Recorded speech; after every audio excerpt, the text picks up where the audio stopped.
কি করবো ভাই, আমার সবই শেষ হয়ে গেছে। যারা যে কাজটা করছে তারকে ঠিক মতো তদন্ত হোক, তারকে তার ফাঁসি হয়। স্বামীর মৃত্যুতে কান্নায় ভেঙে পড়েছেন স্ত্রী। শুধু একটি চাওয়া, স্বামী হত্যার বিচার। তবে কান্না ছিল স্রেফ মায়া কান্না। স্বামী হত্যার মূল কৌশলী তিনি নিজেই। নেপথ্যে পরকীয়া প্রেম। মঙ্গলবার ভোরে বগুড়া সদরের হাজরাদিঘি গ্রামে নিজ বাড়ি থেকে মাত্র 50 গজ দূরে ধানক্ষেত থেকে উদ্ধার করা হয় বেকারি ব্যবসায়ী জহুরুল ইসলামের ক্ষতবিক্ষত মরদেহ। তদন্তে বেরিয়ে আসে চাঞ্চল্যকর তথ্য। স্ত্রী শামীমা আক্তার ও খালাতো ভাই বিপুল মিয়ার মধ্যকার পরকীয়া প্রেমের বলি হন জহুরুল।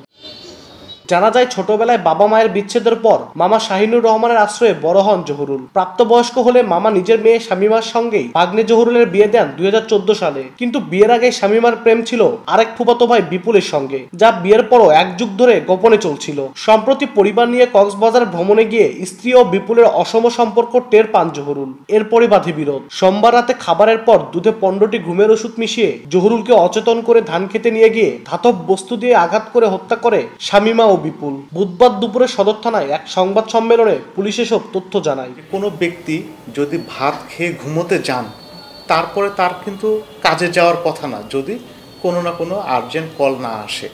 এটি আমাদের প্রথম সন্দেহ। তিনি ওয়াইফ, ওনার কল রেকর্ড যাচাই করা শুরু করি। সেখানে আমরা আসলে একটা এক্সট্রা ম্যারিটাল অ্যাফেয়ার্সের একটা রিলেশন পেয়ে যাই। তো আমাদের কাছে তিনি বলেছেন যে তারা দুইজন পরিকল্পিতভাবে, অর্থাৎ 3 তারিখে তারা পরিকল্পনা করে। এটি তাদের হয়তো দীর্ঘদিন ধরে পরিকল্পনা হতে পারে, তবে তারা এই 3 তারিখ দিবাগত রাতে তারা এই পরিকল্পনাটা এক্সিকিউট করেন। ঘুমের ওষুধ খাওয়ানোর পরে যখন অচেতন হয়ে পড়ে, তখন তারা এই ওনার যে হত্যাকারী যে বিপুল বাসায় এসে তাকে ঘাড়ে করে বাহিরে নিয়ে গিয়ে, প্রথমে আপনারা দেখবেন যে পিওর পাশেই কিন্তু একটা অর্ধনির্মিত বাড়ি আছে। প্রথমে সেই বাড়িতে তার মাথা দিয়ে ওই বাড়ির দেয়ালে ধাক্কা দেয়। তখন তিনি মাটিতে পড়ে যান। পরবর্তীতে তার ভাষ্য মতে যে ওইখানে একটা তাদের প্যানের একটা অর্ধেক প্যান ছিল, এই প্যানটা দিয়ে মাথার উপরে আঘাত করে তাকে হত্যা করে। তথ্য প্রযুক্তির সহায়তায় নিশ্চিত হয়ে বুধবার ভোরে দুজনকে আটক করে পুলিশ। এক পর্যায়ে জিজ্ঞাসাবাদে তারা হত্যার দায় স্বীকার করে। নিহত জহুরুলের 6 বছর বয়সী কন্যা ও 10 বছর বয়সী পুত্র সন্তান আছে।